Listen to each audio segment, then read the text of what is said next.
Hello, my name is Bob Druskowski. I'm a third-generation coal miner. I have been a coal miner for approximately 38 years. My name is Bruce Plowski. I've been a coal miner for 12 years. My name is Gary Valusek. I've been a coal miner for 38 years. I'm a third-generation coal miner. My name is John Chambers. I'm a third-generation coal miner, and I've been working at this coal mine for just over 37 years now.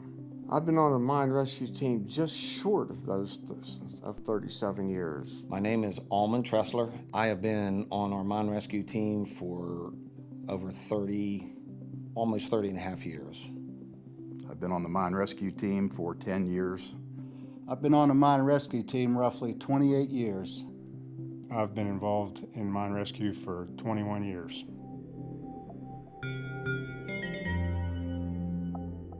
I would have to say I was inspired mainly by my father. I'm a second-generation mine rescue man, too. The reason I'm still on a mine rescue team right now is because my son's on a mine rescue team. I thought I'd stick around a while and help him. I know my time's just about up, but I'm going to try to help him a little more than the other young guys that are on the team, because we got some really good young guys on this team. I started out getting on that mine rescue team early in my coal mining career, just learning the different types of gases, the different types of trust, the different types of just it being a special breed. It helped me learn a lot about the coal mine itself, different types of ventilation. I joined the mine rescue team so I could help people that have problems. My first expectations were that I hope I never have to really do this, that it really doesn't come true, that I never have to go into a coal mine and find somebody that has perished, and if I did find somebody, that they would come out alive and it would have a happy ending for everybody.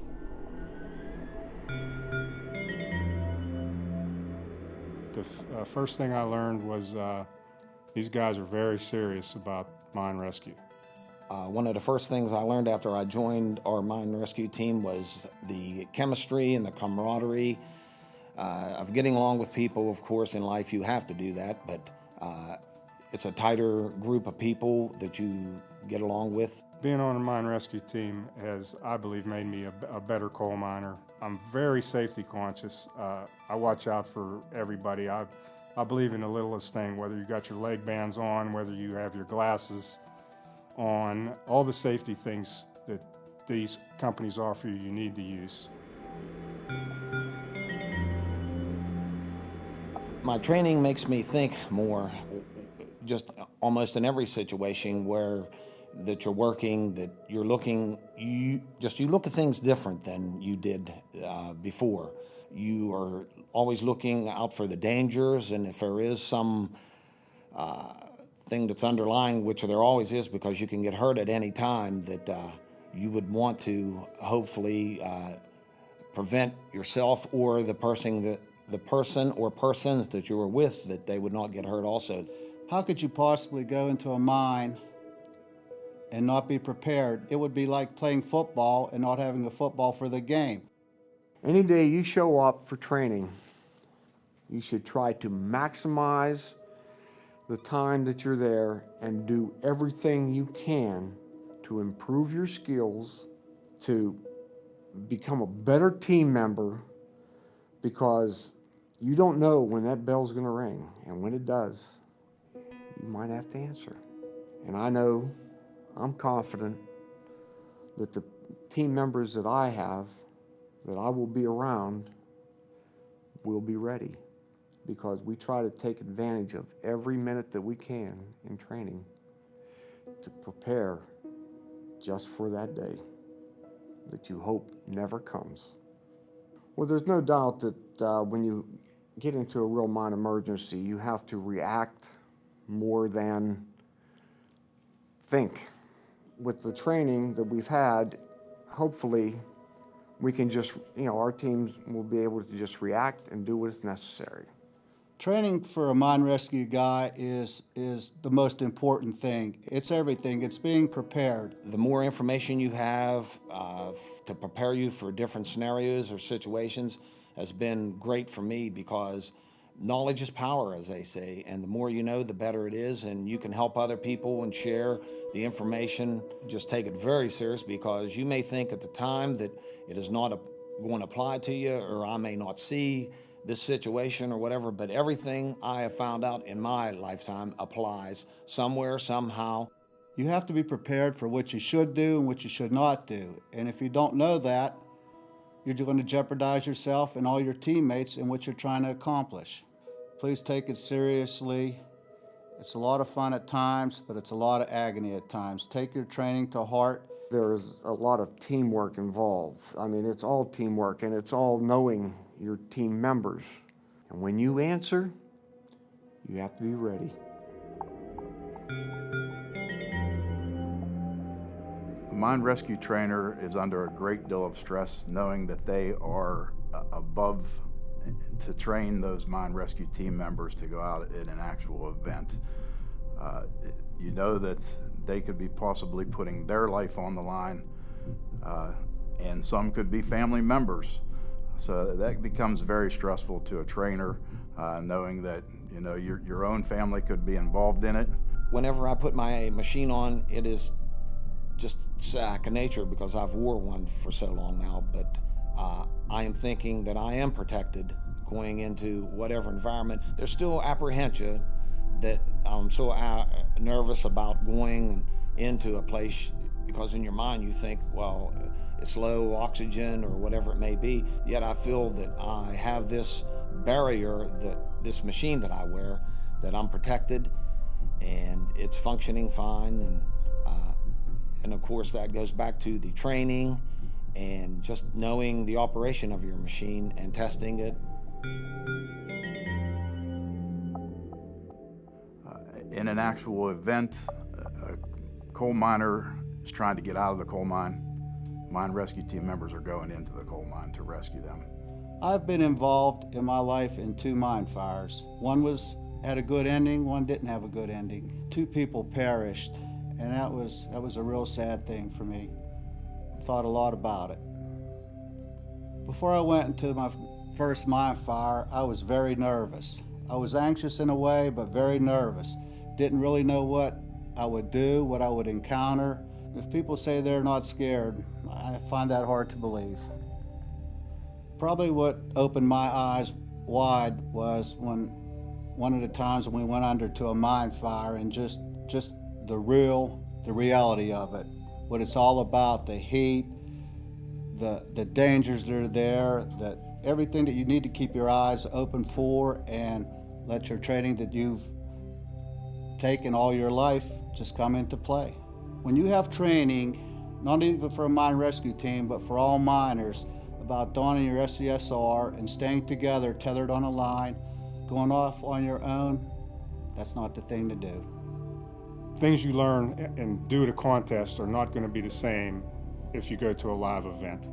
You're possibly not going to have a briefing officer set up at a briefing officer station, or you're going to fight a fire, or you're going to search for victims or for survivors.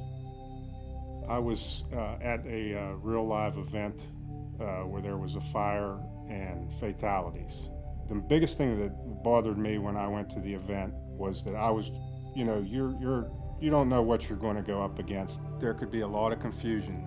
The fire at the time we were sent into the mine was under control, but it was still burning and there was still high CO. You're only there for a short time, but the miners that helped us and got supplies for us, we're all brothers together. After the event was over, everybody was real happy with everything we did. Yes, I have been in a couple of situations as far as being in low oxygen and high CO. On the team, I had a gentleman behind me on my team. He kept complaining his mask had a leak. He was smelling CO or whatever.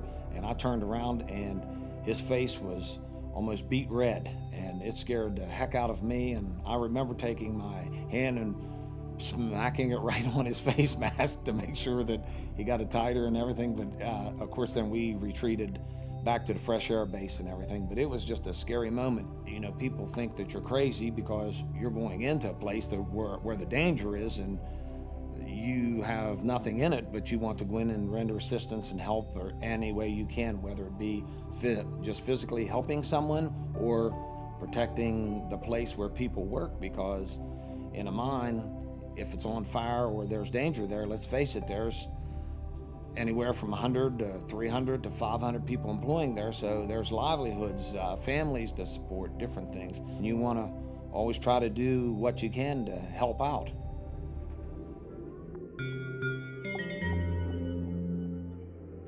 I have been part of a body recovery operation in an underground mining event.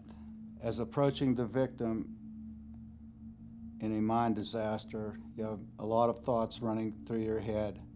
You wonder what was going on here? What was this person, what were his thoughts right when this happened? I was feeling a lot of agony and heartache, knowing that I was alive, standing over this person and looking down at them. It involves family. It's volunteer work. You could be called at any time, 24 hours a day, 7 days a week, to go to an event to help possibly find someone that's missing, or to go try and save a mine that could be on fire. My most rewarding experience of being on a mine rescue team is my teammates, the compassion we have for each other, the caring, the friendships, the memories. My most rewarding experience being on a mine rescue team is not the competitions. We've done well in competitions, but I got on this team because I wanted to help somebody in trouble. My most rewarding thing in a mine rescue situation has been seeing the way people at a different coal mine want to help you get to and from a fire area to help so that their mine can get back in operation. I mean, the things they would do. I can remember a scenario where we had to walk through water that was at least waist high to get to the fire area because of the water draining off from fighting the fire. And there were people with boats transporting crib blocks to support the roof, and they offered to put our machines, even for us to ride in the small boats that were basically rafts, to get across the water. Just how it just meant so much to me that these people cared for me, that they wanted to help me in any way possible. And here I was there trying to help them.